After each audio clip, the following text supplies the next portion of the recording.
Debat ketiga, mana yang paling memiliki gagasan? Jadi pertama, baseline yang perlu kita ciptakan pertama adalah bahwa kita percaya baik Pak Ganjar maupun Pak Anies, keduanya merupakan putra terbaik bangsa. Tidak ada satupun visi misi yang disampaikan itu yang bertujuan untuk menjerumuskan Indonesia. Itu tidak ada. Maka daripada itu, standarisasi yang harus kita pakai ketika kita menentukan dari paslon yang bersanding kemarin, mana yang paling memiliki gagasan, terutama dalam bidang pertahanan maupun politik internasional, adalah melalui dua hal. Yang pertama itu kita harus melihat apa yang kita sebut sebagai sense of urgency, urgensinya apa dulu. Lalu kedua adalah bagaimana kita menata program ini sesuai dengan skala prioritas.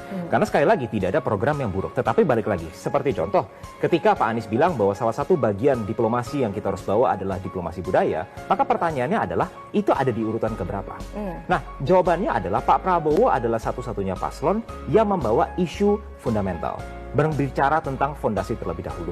Kenapa? Karena kalau kita berbicara program-program di tier yang lebih atas, itu tidak dimungkinkan dilakukan apabila kita tidak memiliki anggaran yang cukup. Termasuk salah satunya visi Pak Ganjar misalnya katakanlah ingin menaikkan anggaran menjadi 2% dari PDB. Uangnya dari mana kalau kita tidak bisa membesarkan pendapatan negara kita yang salah satu pendapatan terbesar ya 80% itu bersumber dari pajak. Yang artinya kita harus menaikkan tax ratio dengan menaikkan tax base tanpa menaikkan tax rate. Ini yang dibahas di debat kedua oleh Mas Gibran. Itu sebagai contoh.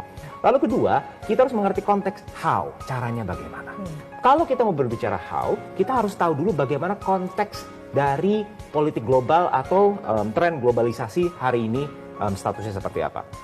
Setelah Perang Dunia Kedua, dunia ini berkembang melalui tren yang kita sebut globalisasi. Negara maju melakukan praktik yang dinamakan outsourcing, offshoring kepada negara-negara berkembang. Maka itu mungkin kita sering lihat ya, sepatu merek-merek terkenal dibuatnya di negara berkembang. Tapi hari ini yang kita lihat adalah justru trennya berkebalikan. Kita melihat tren deglobalisasi, alias a pushback towards globalization. Contohnya apa? Di Amerika Serikat itu dimunculkan dua peraturan undang-undang lah dalam bahasanya, yang namanya satu adalah the Chips and Science Act, yang kedua adalah the Inflation Reduction Act. Intinya adalah Amerika bilang, hey, kita stop dong, kita offshoring, kita stop outsourcing, kita bawa lagi produksi dan kita bawa lagi supply chain ini ke dalam negara kita masing-masing. Semua negara fokusnya kepada diri mereka masing-masing. Pertanyaannya, bagaimana kita Indonesia memposisikan diri kita? Ini di sini di mana Pak Prabowo masuk. Pak Prabowo bilang bahwa pertahanan itu tidak hanya pertahanan militer, tapi juga menginclude pertahanan non-militer. Yang artinya adalah kita berbicara pertahanan pangan, pertahanan energi, pertahanan air, dan pertahanan sumber daya manusia.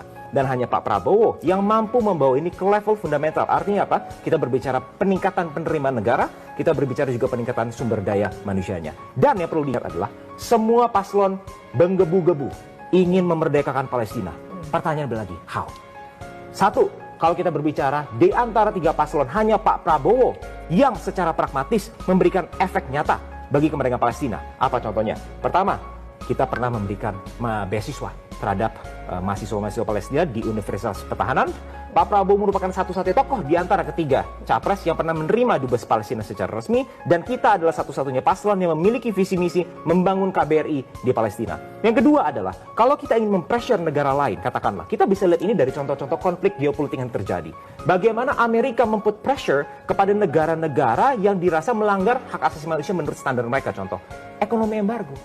Artinya apa? Kita perlu memiliki daya tawar terlebih dahulu sebelum kita bisa put pressure. Gak bisa ujuk-ujuk, ayo dong kita berhenti. Apa daya tawarnya? Jadi ini adalah burden of proof-nya ada di tangan Mas Ganjar, ada di tangan Mas Anies. Kita tidak bisa hanya berbicara teori, tapi kita harus bisa membuktikan how secara real. Terima kasih.